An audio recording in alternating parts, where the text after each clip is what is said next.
Se tu tá com coragem, puxa uma cadeira, apaga a luz e vem comigo, que hoje eu trouxe 10 histórias de arrepiar, contadas por quem olhou o medo de frente e viveu para contar. Mas antes de começar, quero saber, de onde tu tá assistindo esse vídeo? É do interior, da Bahia, de São Paulo, do Nordeste ou lá do outro lado do mundo? Deixa aqui nos comentários pra gente prosear, que a roça é grande e cabe todo mundo. E não esquece de deixar aquele like maroto para fortalecer o canal e ativar o sininho, porque o terror não avisa quando chega. Então, se prepara que o primeiro causo já vem agora. E ele vai te fazer pensar 2 vezes antes de passar por um coqueiral à noite. Vamos lá?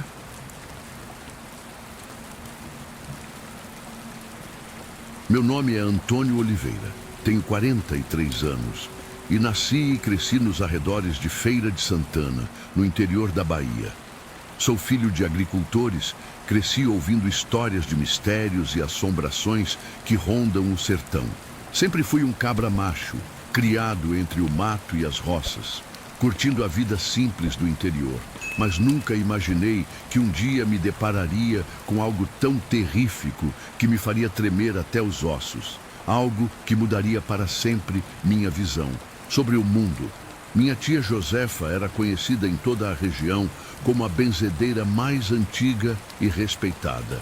Diziam que ela tinha poderes especiais, que curava doenças com rezas e ervas e que conversava com espíritos antigos. Muita gente da redondeza a procurava para benzimentos, para afastar mal-olhado, para curar quebrantes e outros males que assolam o sertão.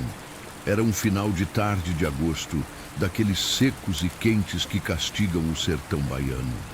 O sol pintava, o céu de vermelho sangue, como se prenunciasse algo sinistro. Eu tinha ido visitar minha tia, como sempre fazia de 15 em 15 dias, levando um pouco de mantimento e conversando sobre as novidades da família.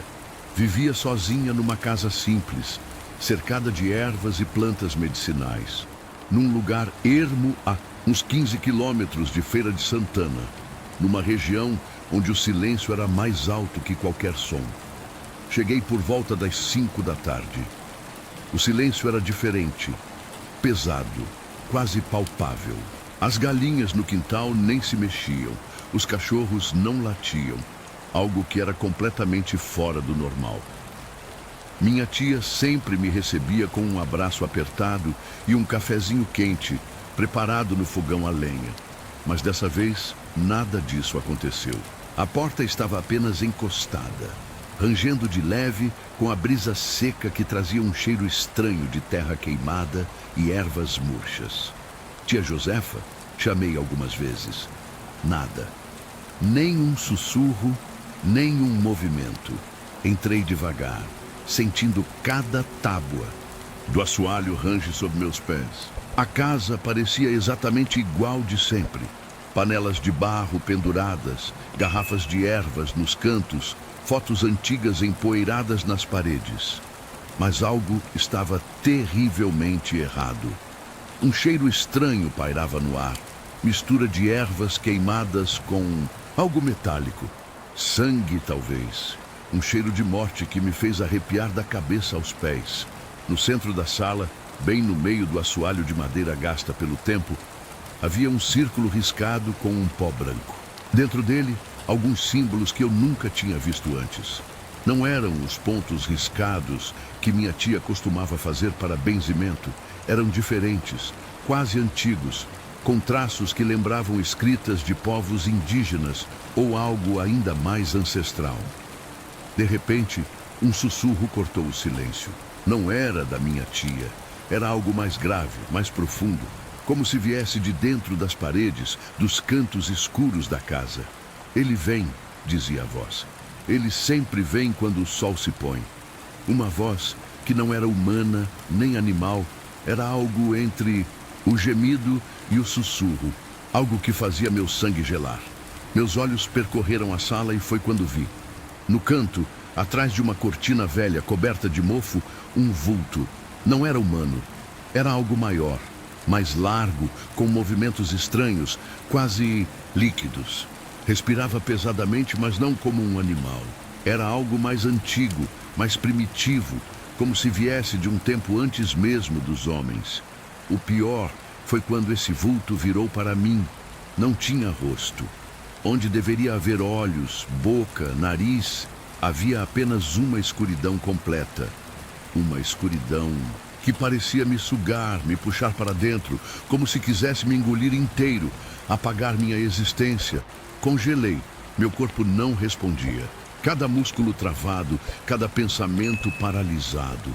O vulto começou a crescer, a se expandir pela sala. As paredes pareciam se curvar ao seu redor, como se a própria casa estivesse viva e o aceitando. E então percebi. Minha tia Josefa não estava ali. Nunca esteve. O que estava naquela casa era algo que ela havia conjurado. Algo que ela não conseguiu mais controlar. Algo que estava além da compreensão humana, além de qualquer reza ou benzimento. Consegui me mover nos últimos segundos. Corri como nunca tinha corrido na vida. Pulei o muro, atravessei o quintal, nem olhei para trás. Só parei quando cheguei na estrada principal, ofegante, suando frio, sentindo que algo me observava, mesmo estando longe dali. Nunca mais voltei naquela casa. Nunca mais soube o que aconteceu com minha tia Josefa. Ficaram apenas rumores, sussurros, entre os moradores locais sobre seu desaparecimento misterioso. Mas às vezes, quando o sol se põe e o vento está quieto, ainda ouço aquele sussurro. Ele vem. E vocês, querem saber mais?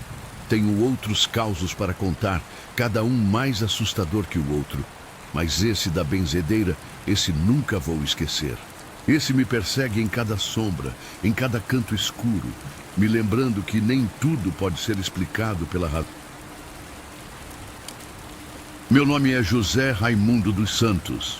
Tenho 38 anos e moro num cantinho do recôncavo baiano, perto de Santo Amaro. Aqui a vida é simples, rapaz. A gente planta mandioca, colhe feijão, pesca no rio e quando o sol cai, se junta na venda do seu Zé para tomar uma pinga e contar causo. Sou um homem criado na roça, acostumado com o barulho dos bichos e o cheiro da terra molhada. Mas tem coisa que não se explica nem com toda a experiência do mundo. Há uns meses, vivi um trem que me deixou com o couro arrepiado até hoje. E olha que eu nem sou de me assustar fácil. Era uma noite quente, daquelas que o calor sufoca e o suor escorre sem parar, mesmo sem a gente se mexer muito. Eu tinha passado o dia ajudando meu compadre Luiz a levantar uma cerca nova na beira do canavial dele, lá para as bandas de uma fazenda antiga que ninguém mais mexe. O sol já tinha se posto fazia tempo e o relógio marcava umas 10 horas quando decidi pegar minha bicicleta para voltar para casa. A lua cheia estava brilhando forte no céu, clareando a estradinha de terra como se fosse dia. Mas tinha um vento esquisito soprando, trazendo um cheiro que eu não reconhecia. Era doce, tipo mel, mas misturado com um fedor de coisa podre que embrulhava o estômago. Pensei que fosse algum bicho morto na mata. Sacudi a cabeça e segui, pedalando. O caminho para casa é uma estrada estreita, ladeada por cana alta de um lado e um matagal fechado do outro. Sempre ouvi os mais velhos falarem que aquele trecho era assombrado, mas eu nunca dei muita bola. Minha avó, Dona Antônia, que Deus a tenha, contava que antigamente tinha um terreiro de candomblé ali por perto, abandonado depois de um feitiço, que deu errado. Ela dizia que os espíritos ficaram presos, vagando sem descanso, mas eu achava que era conversa para botar medo em menino pequeno. Só que naquela noite, rapaz, eu descobri que certas histórias têm um fundo de verdade. Eu estava pedalando tranquilo, ouvindo o barulho das rodas na terra e o canto dos grilos, quando de repente escutei um som diferente. Era um tambor baixo, ritmado, como se alguém tivesse batendo num couro bem fundo, mas abafado, parecia vir debaixo do chão. Parei a bicicleta, apoiei o pé na estrada e fiquei quieto, tentando entender o que era aquilo. O coração já deu uma acelerada, mas eu disse para mim mesmo, calma Zé, deve ser um tatu cavando ou o vento batendo na cana. Só que o tambor não parava, e aí veio um assovio fino, comprido, que cortava o ar como faca. Olhei para o canavial e vi a folhagem se mexendo, como se alguém tivesse corrido por dentro dela. Mas não tinha vivalma por ali. "Quem tá aí?" gritei, tentando botar coragem na voz. Nada. Só o silêncio, daquele tipo que pesa nos ouvidos e faz a gente sentir o próprio sangue correndo. Peguei a bicicleta para sair dali rápido, mas antes de dar a primeira pedalada, vi uma sombra na estrada, uns 20 metros à frente. Não era sombra de gente, não, moço. Era alta, magricela, com braços compridos, que balançavam como se não tivessem osso dentro. E ela dançava. Os movimentos eram moles, tortos, como se estivesse num transe de santo, mas não tinha música nenhuma para guiar aquilo. A lua batia direto nela, mas não dava para ver rosto, nem corpo direito. Só uma silhueta preta que se mexia de um jeito que não era desse mundo. Eu gelei, rapaz. Fiquei parado, com a bicicleta entre as pernas, sem saber se corria ou se ficava quieto. O cheiro doce podre ficou mais forte, subindo pelo nariz e me dando um nó no estômago. A sombra parou de dançar de repente e virou para mim. Não tinha olhos, mas eu senti ela me encarando, como se pudesse ver dentro da minha alma. O assovio voltou mais alto, mais agudo, e o tambor começou a bater de novo, agora no mesmo ritmo do meu coração, que parecia querer pular pela boca. Tentei rezar, mas as palavras não vinham. Minhas pernas tremiam tanto que eu mal conseguia segurar a bicicleta, mas consegui subir e pedalei com toda a força que tinha. Enquanto eu passava por ela, ouvi um riso baixo, rouco, que ecoava de todos os lados, como se a noite inteira tivesse rindo de mim. Olhei para trás uma vez só e vi que a sombra estava me seguindo, deslizando pela estrada sem tocar o chão. Os braços balançavam mais rápido e o assovio virou um grito fino que me cortou os ouvidos. Pedalei como nunca, sentindo o vento quente na cara e o medo me engolindo inteiro. Cheguei em casa suado, com o peito ardendo de tanto esforço. Tranquei a porta, joguei a bicicleta no quintal e corri para acordar minha mulher Maria. "Zé, que cara é essa?" ela perguntou assustada. Eu mal consegui contar direito. Só disse que tinha visto um trem que não era de Deus. Passei a noite inteira acordado, com uma faca na mão e a lamparina acesa, ouvindo cada barulhinho do vento lá fora. O assovio não voltou, mas o medo ficou. Até hoje, quando passo por aquela estrada de dia, olho para o canavial com o rabo do olho, esperando ver aquela sombra de novo. Os velhos da venda dizem que é um espírito do terreiro antigo, um encosto que dança para chamar os vivos. Outros falam que é coisa de Exu que ficou solto depois de um despacho mal feito. Eu não sei o que era, mas sei que não era humano. E sei que não quero encontrar de novo. E tu, o que acha desse caos? Me conta aí e, se quiser, eu passo pro próximo, o número 3, sobre o lobisomem das matas de Itaparica. Topa? Meu nome é Raimundo Oliveira. Tenho 42 anos e moro numa casinha simples na ilha de Itaparica, aqui na Bahia. Sou pescador de nascença, criado remando no mar e puxando rede com meu pai desde menino. A ilha é um lugar bonito, rapaz. Com praia de um lado, mata fechada do outro e um povo que vive de peixe e de fé. Mas tem coisa que a gente não explica. E eu vivi um trem há uns 6 meses que me fez jurar nunca mais entrar na mata à noite, nem por todo o dinheiro do mundo. Era fim de setembro, uma sexta-feira, dia que os mais velhos dizem que é perigoso por causa dos bichos que saem para caçar. Eu tinha ido com meu cunhado, João, buscar umas varas de bambu na mata para consertar o curral dos porcos. A gente entrou cedo, lá pelas 5 da tarde, com o sol ainda brilhando no céu. O plano era cortar as varas rapidinho e voltar antes do escuro. Mas João é teimoso que nem mula e quis ir mais fundo para pegar bambu melhor. Tá tudo tranquilo, Raimundo. Deixa de frescura, ele disse, rindo da minha cara. Eu não gostei, mas fui junto. A mata de Itaparica é densa, cheia de cipó, coqueiro e uns barulhos que a gente nunca sabe se é passarinho ou outra coisa. Enquanto cortávamos as varas com o facão, o sol foi baixando e o céu ficou daquele laranja escuro que avisa que a noite está chegando. De repente, senti um cheiro forte, tipo cachorro molhado misturado com enxofre. Olhei para o João e perguntei: "Tu tá sentindo isso?" Ele fez que sim, mas deu de ombros como se não fosse nada. Aí o vento parou e o silêncio caiu pesado, daquele jeito que faz os ouvidos zumbirem. Eu já estava ficando nervoso, querendo ir embora, quando ouvi um estalo seco, como se um galho grosso tivesse quebrado. "Quem tá aí?" gritei, segurando o facão mais firme. Nenhuma resposta, mas os passarinhos que estavam cantando calaram a boca de uma vez. João riu, dizendo que eu estava vendo assombração onde não tinha, mas antes que ele terminasse de falar, a gente ouviu um rosnado baixo, rouco, vindo do fundo da mata. Não era bicho comum, rapaz.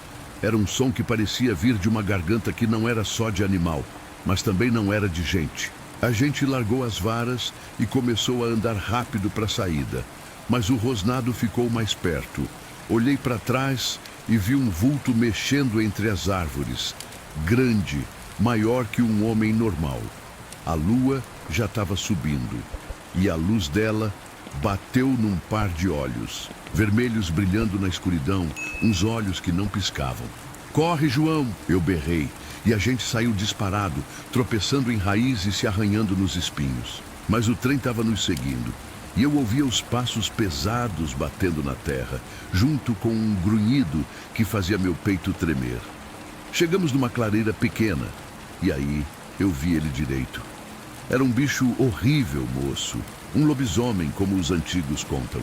Tinha uns 2 metros de altura, o corpo coberto de pelo preto desgrenhado, as patas com garras compridas que arranhavam o chão. A cabeça era meio cachorro, meio gente, com um focinho cheio de dentes tortos e aqueles olhos vermelhos que pareciam fogo. Ele ficou parado, me encarando, e eu juro que senti um frio subir pela espinha, como se ele soubesse quem eu era. João gritou e jogou o facão nele, mas o bicho nem se mexeu. Só deu um passo para frente e soltou um uivo que ecoou pela ilha inteira, um som que parecia chamar outros da laia dele. Eu puxei João pelo braço e a gente correu para o mar, que era o único lugar que eu conhecia bem. Enquanto corria, ouvi o barulho dele atrás de nós, quebrando galho e rosnando alto. Chegamos na praia, pulamos no barco e remamos para longe com o coração na boca. Quando olhei para trás, vi o vulto na beira da mata, parado, só me olhando com aqueles olhos malditos. Chegando em casa, contei para minha mãe, Dona Clara, que é benzedeira. Ela disse que era lobisomem mesmo, um filho 7º que virou bicho por maldição, e que a gente teve sorte de escapar. Desde então, não ponho os pés na mata à noite. E João, que ria de mim, agora anda com 1/3 no bolso. Os pescadores dizem que já ouviram uivos vindos da ilha em noites de lua cheia, mas ninguém tem coragem de ir ver o que... Meu nome é Antônia Conceição. Tenho 37 anos e moro num vilarejo pequeno perto de Cachoeira, aqui no Recôncavo Baiano. Sou costureira de profissão, mas também ajudo na roça do meu irmão, quando a coisa aperta. A vida por aqui é calma, rapaz, com o povo levando o dia na base do café coado e da conversa na calçada. Mas tem um caminho que eu nunca mais pego sozinha, nem de dia depois do que me aconteceu há uns 4 meses. Foi um trem que me fez rezar até o sol raiar. Era uma quinta-feira, fim de tarde, e eu tinha ido na cidade vender uns panos que costurei para uma freguesa. Peguei o ônibus para voltar para casa, mas o danado quebrou no meio do caminho, a uns 5 quilômetros do vilarejo. O motorista disse para a gente esperar outro, mas estava ficando tarde e eu não queria passar a noite na estrada. "Vou a pé mesmo", falei para os outros. Peguei minha sacola e comecei a andar pela estradinha de terra que corta o mato até em casa. Já tinha feito isso outras vezes, então não estava preocupada. O sol estava se pondo, pintando o céu de vermelho, e o vento trazia aquele cheiro de terra seca misturado com flor de laranjeira. Eu caminhava rápido, ouvindo o barulho dos meus chinelos batendo no chão e o canto dos grilos começando a aparecer.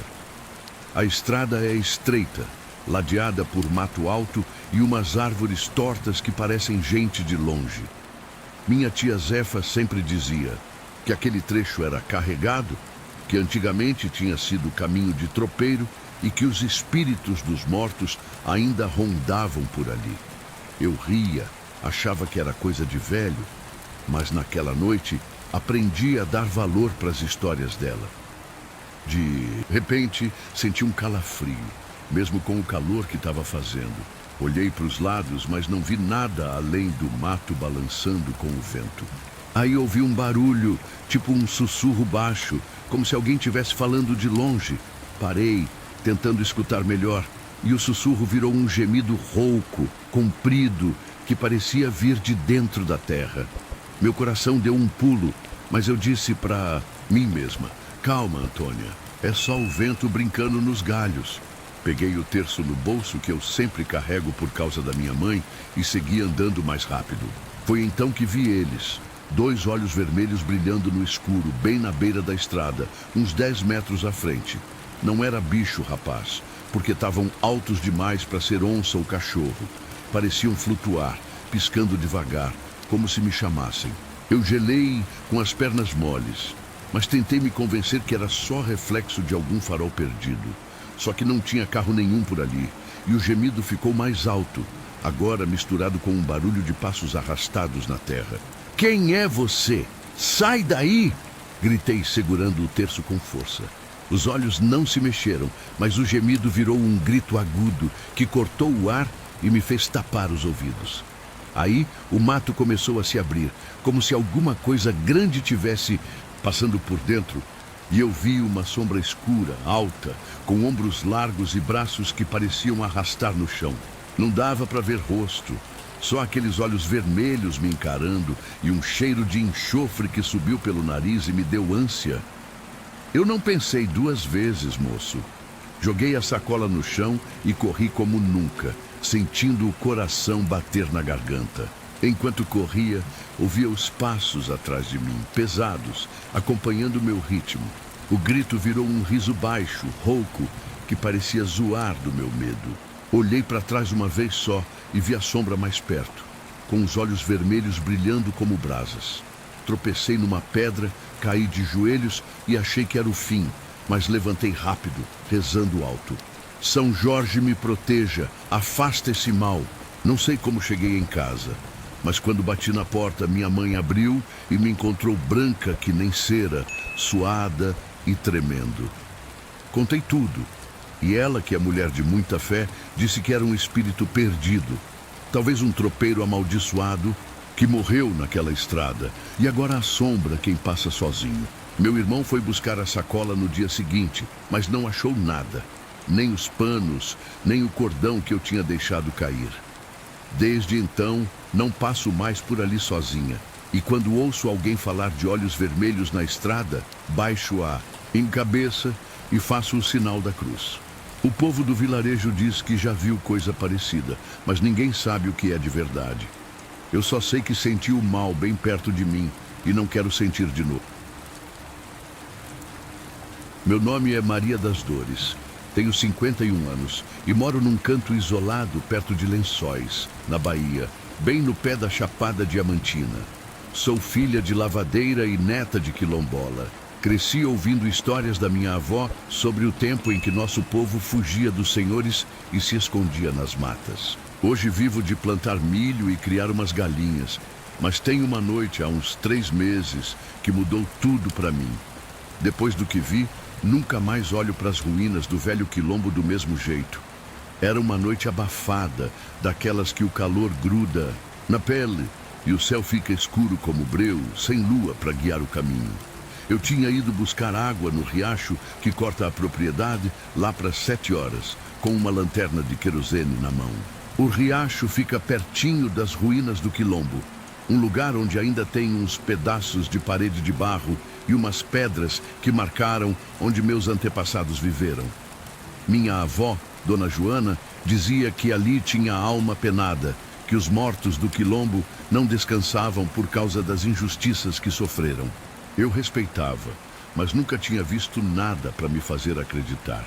Enquanto enchia o balde, ouvi um barulho vindo das ruínas, tipo um choro baixo, abafado, como se alguém tivesse gemendo de dor. Apoiei a lanterna na pedra e fiquei escutando, com o coração já apertado. O choro vinha em ondas, às vezes mais forte, às vezes quase sumindo, e parecia chamar meu nome. Maria... Pensei que fosse coisa da minha cabeça, mas o vento trouxe um cheiro esquisito, de terra molhada misturada com algo azedo, tipo leite estragado. Levantei a lanterna para iluminar as ruínas, mas a luz tremia na minha mão, e eu não conseguia ver nada além das sombras das paredes quebradas. "Quem tá aí?" perguntei, tentando botar firmeza na voz.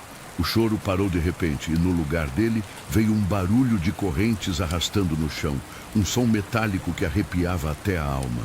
Minha avó contava que os quilombolas mortos às vezes voltavam para lembrar o sofrimento das correntes, mas eu achava que era só história. Aí, rapaz, vi uma figura se mexendo entre as ruínas. Era uma mulher magra, com um vestido rasgado que balançava mesmo sem vento. A cabeça dela estava baixa, coberta por um pano sujo, e os pés estavam descalços, arrastando aquelas correntes que eu ouvia. Eu gelei, moço. A lanterna caiu da minha mão e a chama quase apagou, mas ainda dava para ver ela vindo na minha direção, devagar, como se tivesse todo o tempo do mundo. O choro voltou mais alto e agora eu ouvia palavras soltas. "Me ajuda, me tira daqui." O rosto dela estava escondido, mas quando levantou a cabeça, vi 2 buracos pretos onde deviam estar os olhos, e a boca era só um rasgo torto, escorrendo uma coisa escura que pingava no chão. O cheiro azedo ficou insuportável, e eu senti um frio que não explicava, como se o ar tivesse virado gelo. Tentei correr, mas as pernas estavam moles e o balde caiu, espalhando água para todo lado. A mulher parou a uns 5 metros de mim e esticou a mão, com os dedos ossudos tremendo. As correntes balançaram mais forte e eu ouvi vozes, muitas vozes, sussurrando ao mesmo tempo, como se um coro de almas tivesse acordado. "Você viu, você sabe", elas diziam, e o chão tremeu de leve, como se alguma coisa quisesse sair debaixo da terra. Gritei por Nossa Senhora e consegui dar uns passos para trás, tropeçando nas pedras. A mulher não correu atrás de mim, mas ficou lá, me olhando com aqueles buracos pretos, enquanto as vozes ficavam mais altas. Peguei a lanterna e saí correndo para o mato, sem olhar para trás. O choro me seguiu por um tempo, misturado com o barulho das correntes, até que eu cheguei em casa, bati a porta e me tranquei com o terço na mão. Passei a noite rezando, com o coração na boca, ouvindo o vento bater na janela e imaginando ela lá fora me esperando. No dia seguinte, meu filho, Pedro, foi comigo até o riacho para ver se estava tudo bem. O balde estava lá, virado, mas tinha marcas no chão, tipo arranhões fundos que não estavam ali antes. Contei para Dona Luzia, a rezadeira do vilarejo, e ela disse que era uma alma penada. Uma mulher do quilombo que morreu acorrentada e agora pede ajuda para descansar. Desde então, não vou mais no riacho à noite e quando passo pelas ruínas, faço o sinal da cruz e abaixo a cabeça. Meu nome é Severino Lopes, tenho 45 anos e moro numa casinha de taipa nos arredores de Canudos, lá no sertão da Bahia. Sou vaqueiro de profissão, criado no lombo de cavalo, correndo atrás de gado no meio da caatinga. Aqui, a vida é dura, rapaz. O sol queima o dia inteiro, a terra é seca e a gente vive de teimosia e de fé. Mas tem coisa que não se explica. E há uns 2 meses eu vi um trem que me fez repensar tudo o que eu achava que sabia sobre esse mundo.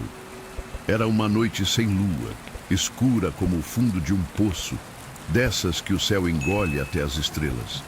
Eu tinha ido buscar um bezerro que fugiu do curral e se perdeu na caatinga. Saí a cavalo com uma lanterna de pilha na mão e meu facão na cintura, porque o sertão à noite é brabo.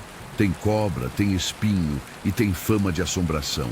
Meu pai, que Deus guarde, contava histórias de fogo-fato, umas luzes que aparecem no meio do nada para enganar os vivos. Eu achava que era conversa de velho para assustar os netos, mas naquela noite aprendi que nem tudo é lorota. Estava cavalgando devagar, seguindo as pegadas do bezerro na terra rachada, quando senti um vento frio cortando o ar. Frio no sertão é coisa rara, moço, ainda mais numa noite abafada como aquela. Meu cavalo, o Trovão, começou a ficar inquieto, bufando e batendo as patas no chão. Aí vi uma luzinha amarela piscando à distância entre os mandacaros e os xique-xiques. Era pequena, tipo uma vela, mas dançava no ar, subindo e descendo como se tivesse vida. Pensei que fosse algum cabra perdido com uma lamparina, então gritei: "Ô de casa, quem tá aí?" Ninguém respondeu, mas a luz parou de se mexer, como se tivesse me ouvido. Achei estranho, mas botei o cavalo para trotar na direção dela, pensando que podia ser alguém precisando de ajuda. Quanto mais eu chegava perto, mais o vento ficava gelado, e um cheiro esquisito começou a subir. Era um fedor de enxofre, misturado com carne queimada, que embrulhava o estômago. O Trovão relinchou alto e empinou, quase me jogando no chão. Segurei as rédeas com força e apontei a lanterna para a luz, mas ela sumiu de repente, deixando só a escuridão. O silêncio caiu pesado, e eu ouvi um barulho baixo, tipo um assovio rouco, vindo de todos os lados. "Que diabo é isso?" murmurei, sentindo o coração bater forte. Aí a luz apareceu de novo, agora mais perto, a uns 10 metros de mim. Não era uma vela, rapaz, era uma bola de fogo pequena, flutuando no ar, com um brilho que pulsava como se tivesse vivo. Olhando bem, dava para ver umas fagulhas saindo dela, e o assovio ficou mais alto, virando um gemido que parecia um choro, de criança. Meu pai dizia que o fogo-fato era alma penada, gente que morreu no sertão e ficou vagando, mas eu nunca acreditei até sentir aquele arrepio subindo pela espinha. Tentei acalmar o Trovão, mas ele estava apavorado, com os olhos arregalados e as orelhas para trás. A luz começou a se mexer, indo para o lado, como se quisesse que eu a seguisse. Eu não sabia se ficava ou se corria, mas alguma coisa me dizia que não era para ir atrás. Peguei o facão e fiz o sinal da cruz, rezando um Pai Nosso baixinho. Aí o gemido virou um grito, agudo e cortante, e a luz cresceu, virando uma chama alta que iluminou o chão ao redor. Foi quando eu vi as marcas, pegadas, fundas na terra, tortas, como se fossem de um bicho grande, mas com dedos compridos demais para ser normal. O Trovão deu um pinote e eu quase caí de novo. "Vamos embora, danado!" gritei, batendo os calcanhares para ele correr. Enquanto galopava, ouvia o grito atrás de mim, e a luz me seguia, piscando entre as árvores secas.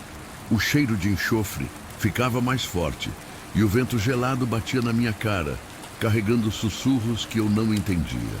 Olhei para trás uma vez só, e vi a chama dançando no meio da caatinga, com uma sombra escura ao redor dela, alta e magrela, que parecia me encarar.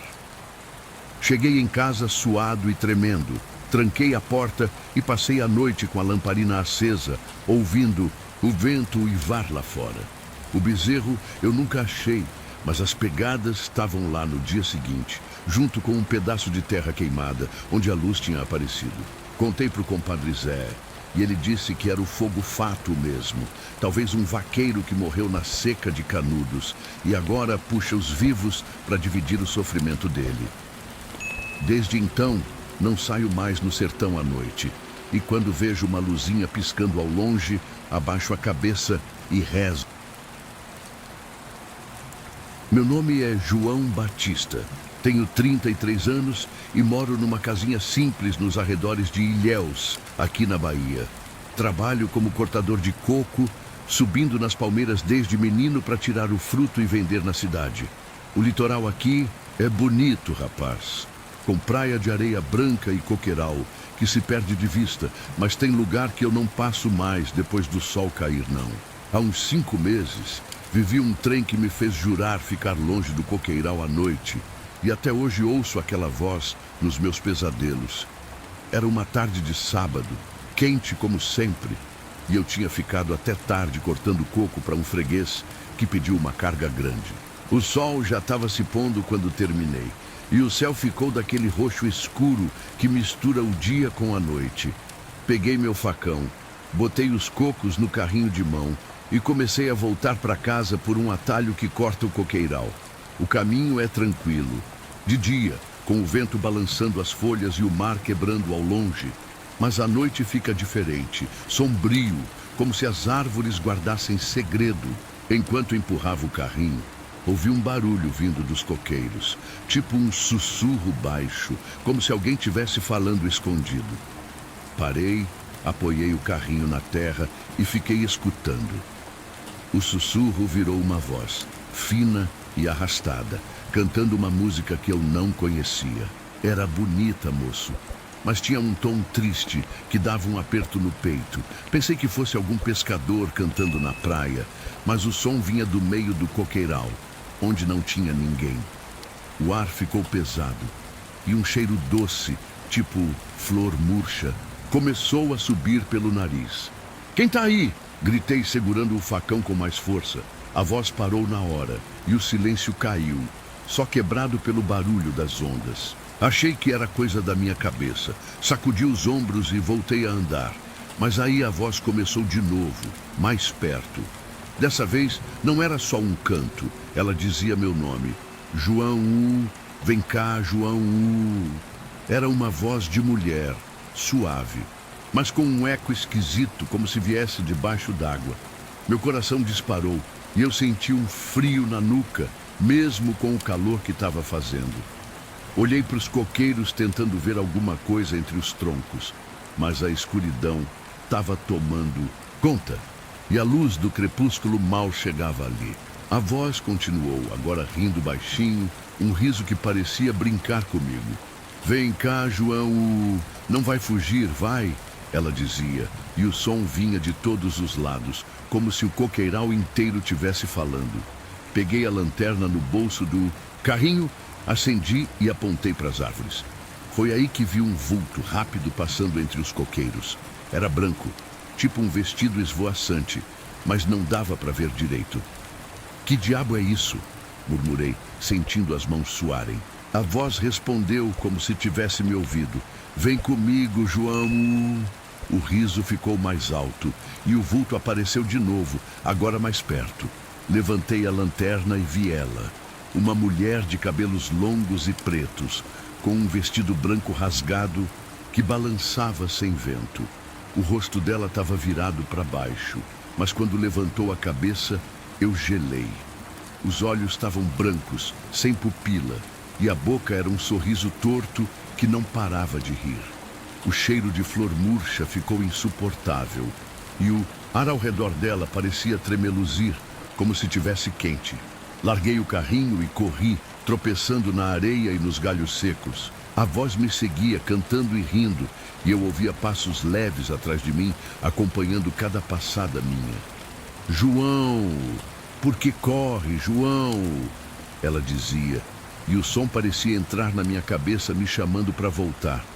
Cheguei na estrada, o principal, ofegante, e olhei para trás. O vulto estava na beira do coqueiral, parado, me encarando com aqueles olhos brancos. Aí ela abriu a boca mais ainda, e o riso virou um grito agudo que fez os passarinhos voarem das árvores. Entrei em casa, tremendo, tranquei tudo e contei para minha irmã Lúcia. Ela disse que já ouviu falar de uma mulher que morreu no coqueiral há muitos anos, afogada num acidente, e que agora chama os vivos para fazer companhia para ela. Meu carrinho ficou lá, mas no dia seguinte, quando fui buscar, os cocos estavam todos abertos, como se alguém tivesse chupado eles até secar. Desde então, não corto coco depois do sol cair, e quando ouço um canto vindo do coqueiral, finjo que não escuto. Meu nome é Pedro Almeida, Tenho 40 anos e moro num vilarejo chamado Palmeiras, bem no coração da Chapada Diamantina, aqui na Bahia. Sou guia de trilha, levo turista para a cachoeira e para as grutas desde que me entendo por gente. Conheço em cada canto dessa terra, rapaz, o cheiro da mata molhada, o barulho do vento nas pedras, tudo. Mas tem um lugar que eu não volto mais, nem por encomenda, depois do que aconteceu há uns 4 meses. Foi um trem que me fez duvidar até da luz do dia. Era uma quarta-feira e eu estava guiando um grupo pequeno, 2 moços de Salvador e uma moça de São Paulo, para uma gruta antiga que fica perto do Morro do Pai Inácio. A gruta não é das famosas, tipo a Lapa Doce, mas eu já tinha ido lá outras vezes para explorar. Dizem que antigamente era esconderijo de garimpeiro e os velhos do vilarejo falam que tem coisa enterrada ali, um segredo que ninguém deve mexer. Eu achava que era papo furado, coisa para assustar curioso, mas naquela tarde aprendi a respeitar o que os mais velhos dizem. A gente chegou na entrada da gruta por volta das 3 da tarde, com o sol ainda alto. A boca dela é estreita, escondida, entre umas rochas cobertas de musgo, e o ar que sai de dentro é frio, com um cheiro de pedra molhada que dá para sentir na língua. Acendi minha lanterna, dei corda para as costas para os outros e entrei primeiro, como sempre faço. O grupo estava animado, tirando foto e rindo, mas eu já senti um peso no peito assim que pisei lá dentro, como se o ar tivesse ficado mais grosso. A gruta vai fundo, com corredores que serpenteiam entre estalactites e poças d'água.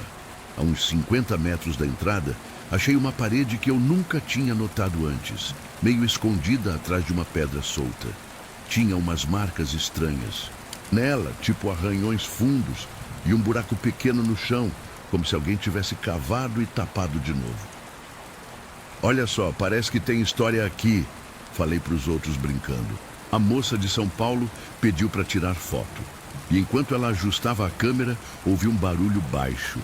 Um ronco que vinha de dentro da terra, como se alguma coisa tivesse se mexido embaixo de nós.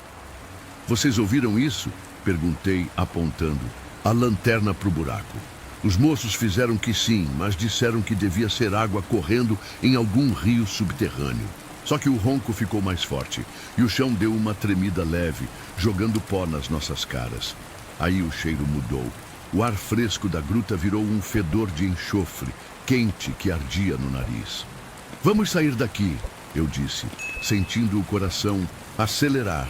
Mas antes que a gente virasse para trás, a lanterna piscou e apagou, mesmo com pilha nova. A escuridão caiu como um pano preto e o grupo começou a gritar. Peguei o isqueiro no bolso, acendi com a mão tremendo e vi uma coisa que nunca vou esquecer, moço. No fundo do corredor, onde a luz mal chegava, tinha uma figura agachada, magrela, com braços compridos que arrastavam no chão. A pele dela era cinza, cheia de rachaduras, como pedra quebrada, e os olhos brilhavam amarelos, cortando a penumbra. Ela estava mexendo no buraco, tirando terra com as unhas tortas, e soltava um grunhido baixo que parecia um lamento. Corre! Berrei, puxando os outros pelo braço. Enquanto a gente tropeçava para as pedras, ouvi um estalo, como se o chão tivesse rachado, e o grunhido virou um grito rouco que ecoou pela gruta inteira. O enxofre ficou tão forte que eu mal respirava, e o calor subiu, como se a terra tivesse virado forno. Olhei para trás uma vez só e vi a figura se levantando alta, com a cabeça raspando no teto. Ela esticou a mão na nossa direção e as unhas rasparam a parede, soltando faíscas. Saímos da gruta correndo, com o coração na boca, e só paramos quando chegamos na trilha aberta. O grupo estava em pânico, a moça chorando, os moços brancos que nem cera. O que era aquilo? Perguntaram, mas eu não tinha resposta. Voltei para o vilarejo e contei para o seu Manuel, o mais velho da região. Ele disse que a gruta guarda um segredo dos garimpeiros, uma maldição enterrada com um corpo que não devia ser mexido e que quem chega perto acorda o guardião.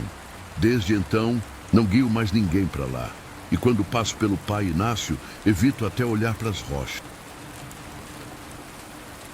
Meu nome é Carlos Souza. Tenho 29 anos e moro em Itacaré, aqui no litoral da Bahia. Sou surfista e trabalho como garçom num barzinho na praia, vivendo do mar e do sol como todo mundo por aqui. A cidade é um paraíso, rapaz, com coqueiro, onda boa e um povo que não deixa a vida pesar. Mas tem uma noite, há uns 3 meses, que me fez pensar 2 vezes antes de ficar na praia depois do escuro. O que eu vi foi um trem que não sai da minha cabeça. Era uma sexta-feira, final de tarde, e eu tinha ficado na praia depois de surfar com os amigos. O bar estava lotado, então me chamaram para ajudar no turno da noite. Quando acabou, já passava das 11, e eu decidi voltar para casa a pé pela areia, que é o caminho mais curto.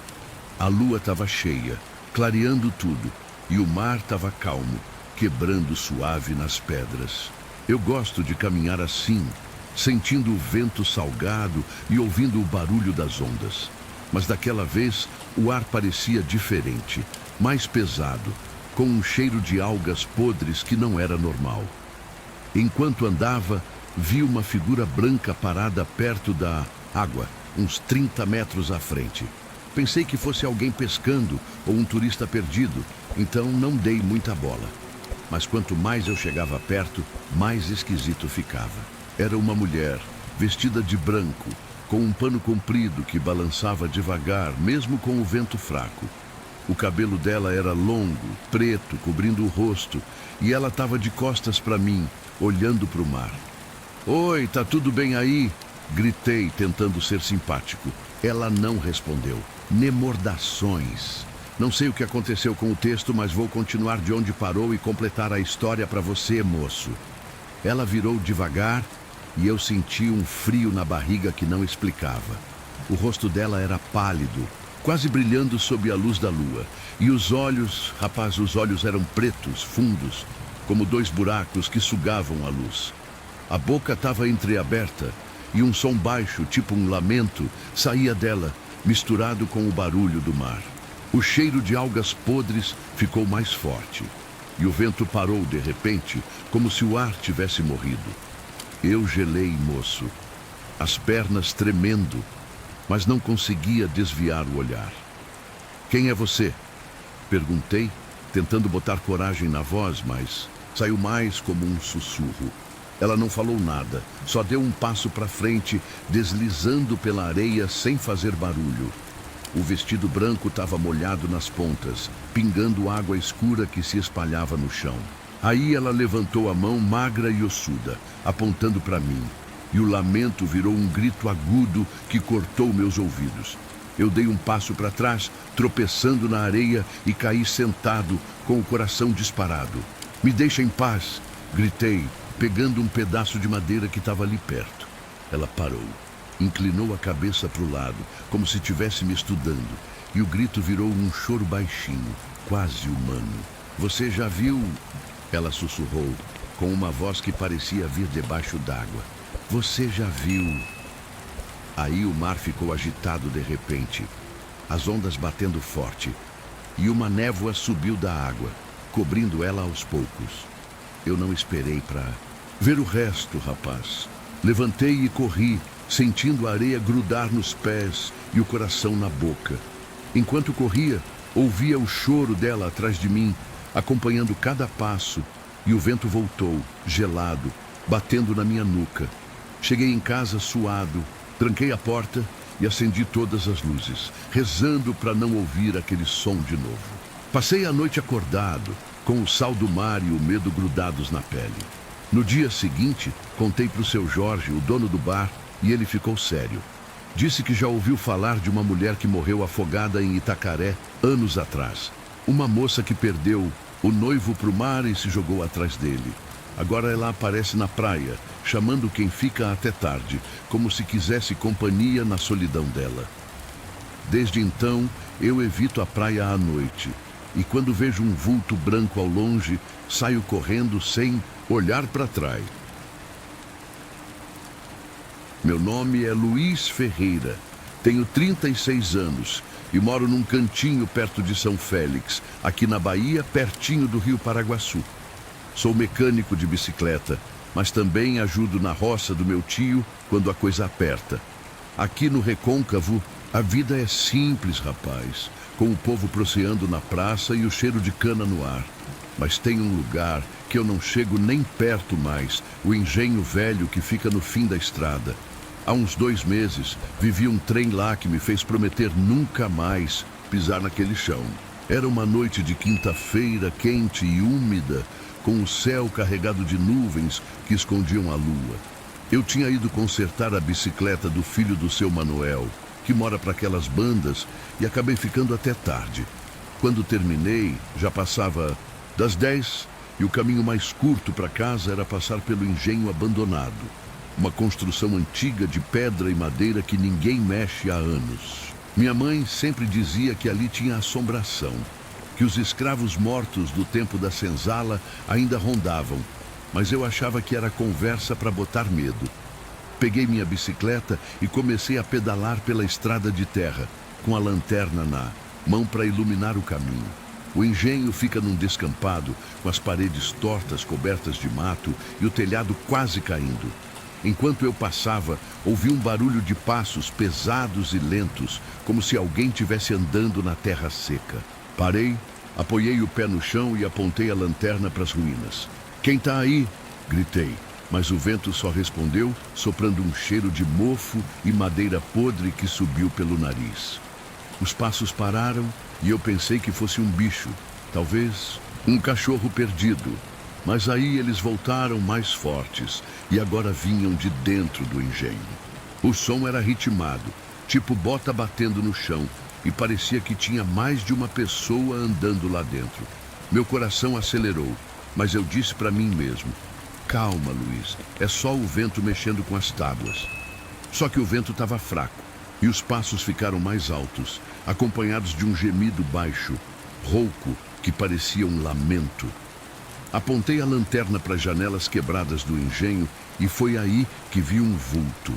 Era alto, escuro, com ombros largos, parado na porta principal.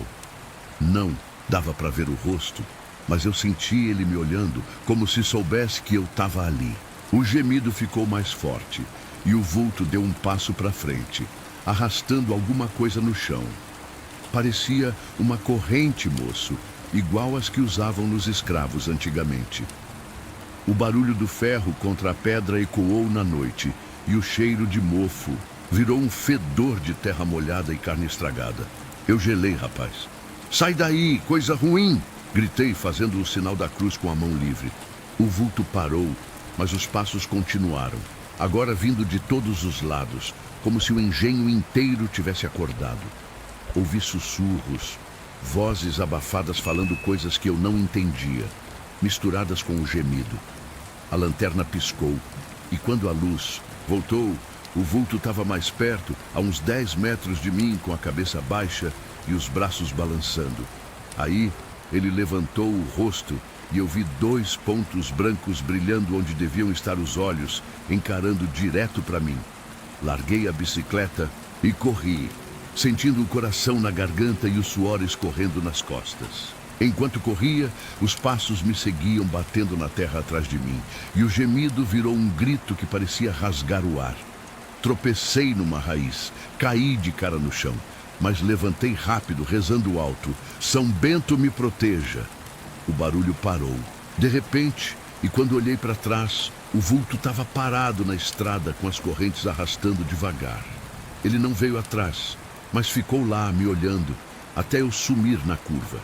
Cheguei em casa tremendo, contei para minha mulher e ela disse que era alma penada, um escravo que morreu no engenho e agora guarda o lugar.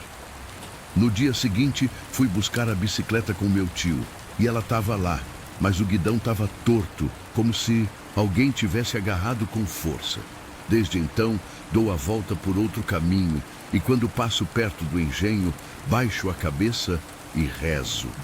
O povo diz que já ouviu passos lá dentro em noites escuras, mas ninguém tem coragem de ir. E assim, moço, Terminamos nossos 9 causos da roça baiana, cada um com seu pedaço de medo, de mistério e de verdade que só quem vive na terra sente na pele. Espero que tu tenha gostado de mergulhar comigo nessas noites de sombra, uivo e assombração. Mas agora quero ouvir tu. Qual desses causos te deixou com o cabelo em pé? Foi o lobisomem de Itaparica, a mulher de branco em Itacaré ou os passos no Engenho Velho? Conta aqui nos comentários. E se tu já viveu um trem assim na tua cidade, manda um relato que eu leio com gosto. Não esquece de deixar o like se curtiu, se inscrever no canal para não perder os próximos causos e compartilhar com aquele amigo que adora um bom arrepio. A fogueira está sempre acesa e eu te espero no próximo vídeo para mais histórias que vão te fazer olhar para as sombras com outros olhos. Até lá, cuidado com o que espreita na noite, hein? Boa sorte e até breve.